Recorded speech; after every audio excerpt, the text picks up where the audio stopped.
علماء کرام نے تو اس بات کو جو ہے نا وہ سم ہاؤ ایکسیپٹ نہیں کیا کہ جو بڑے ہیں ان کی کوئی غلطی تھی. وہ کہتے ہیں چلے کوئی ایک دو اگر ایسے علماء گزرے ہیں تو اس کی بنیاد کے اوپر آپ یہ الزام نہیں لگا سکتے. جی کاش ہمارے علماء سننے کا حوصلہ رکھے تو میں دو چار باتیں عرض کر دیتا ہوں. جی آپ نے اب آپ کے پاس پورا ٹائم ہے, آپ نے بولنا ہے. جی شاہ صاحب نے جو فرمایا میں 100% اس کی تائید کرتا ہوں, لیکن شاہ صاحب جو فرما رہے ہیں یہ مسئلہ ہے ہی نہیں ہے. ہم نے فروعی مسائل کو یہاں ڈسکس نہیں کر رہے, میں بات کر رہا ہوں عقیدوں کی. رفع الیدین کا, آمین بالجہر کا, ارسال الیدین کا کیا لینا دینا عقیدوں کے ساتھ. ایک فرقہ یہ کہتا ہے جو رسول اللہ کا علم غیب نہ مانے وہ گستاخ رسول. دوسرا کہتا ہے کہ جو رسول اللہ کے لیے علم غیب مانے گا وہ یہ ہو جائے گا. تو میرے بھائی بات ہو رہی ہے عقائد کی.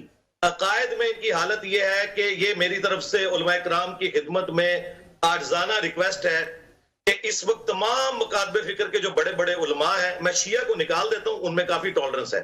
باقی جو اہل سنت کے 3 فرقے ہیں, بریلوی, دیوبندی اور اہل حدیث, ان کے بڑے نمائندہ علماء یہ لکھ کے دے دیں کہ ہمارے سوا جتنے فرقے ہیں ان کے جو جو عقائد ہیں انہی عقائد پر یہ مرے تو یہ جنت میں چلے جائیں گے.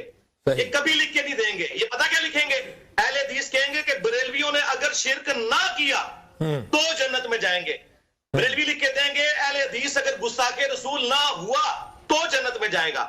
حالانکہ وہ مانتے ہیں ان کو. یہ کبھی بھی کوئی نہیں لکھ کے دے گا. یہ فروعی مسائل کو چھوڑ دیں, بات ہے عقیدوں کی, اور عقیدوں کی باتیں ان کے بڑے بزرگ جن کے اوپر عقیدہ کھڑا ہوا ہے.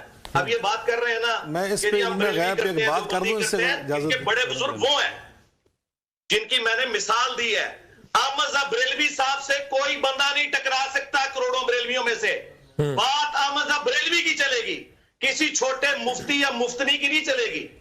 احمد صاحب بریلوی جو ڈکلیئر کریں گے نا اہل حدیث کو اور دیوبند کو, وہ ہوگی بات. اس میں آپ کی بات کا ایک جواب علامہ صاحب دینا چاہ رہے ہیں, شاہ صاحب دینا چاہ رہے ہیں, ذرا ان کا لے لیں آپ کائنڈلی. میں نے تو بات مکمل ہی نہیں کی ابھی. آپ کر لیں. میں کہہ رہا ہوں اگر آپ جواب لینا چاہیں, اگر آپ جواب لینا چاہیں تو میں علامہ صاحب کو موقع دوں گا, ورنہ پھر آپ کمل کر لیں پہلے اپنی, کوئی مسئلہ نہیں. کر لیں اپنی بات. ہاں جی میں بات کہہ رہا ہوں نا. علامہ صاحب سے میں عرض کروں گا کہ احمد صاحب بریلوی صاحب جو کہیں گے نا وہ عقیدہ ہوگا بریلویوں کا. باقی پوری دنیا کے بریلوی مولوی مل کے جو مرضی بات کرتے رہے, وہ لیپا پوتی کر رہے ہیں. اسی طریقے سے جو بند کا عقیدہ وہ ہے جو المحند میں لکھا ہوا ہے, جس میں انہوں نے بریلویوں کو شیطانی لشکر اور اہل حدیث کو خوارج کی جماعت کا ہے. اب پوری دنیا کے جو بندی اکٹھے ہو کے کعبے میں بھی مجھے کوئی بات کرے نا تو جھوٹ بول رہے ہیں, بالکل جھوٹ بول رہے ہیں, اور ان کا دفاع کرنے والے بھی بالکل لیپا پوتی کر رہے ہیں. اور یہی وجہ ہے کہ ہم فرقہ واریت سے نکل نہیں سکے آج تک کہ ہمارے بڑوں نے توڑا ہے امت کو. اور ان بڑوں سے مراد امام حنیفہ, امام شافعی, احمد بن حنبل, امام مالک نہیں ہے. ابو بکر قدسی صاحب کا سوال میں ریپیٹ کرتا ہوں. محمد علی بھائی, ابو بکر قدسی صاحب کا سوال تھا. احمد صاحب بریلوی صاحب نے ملفوظات میں لکھا ہے کہ دیوبند اہل حدیث کافر ہے. سوال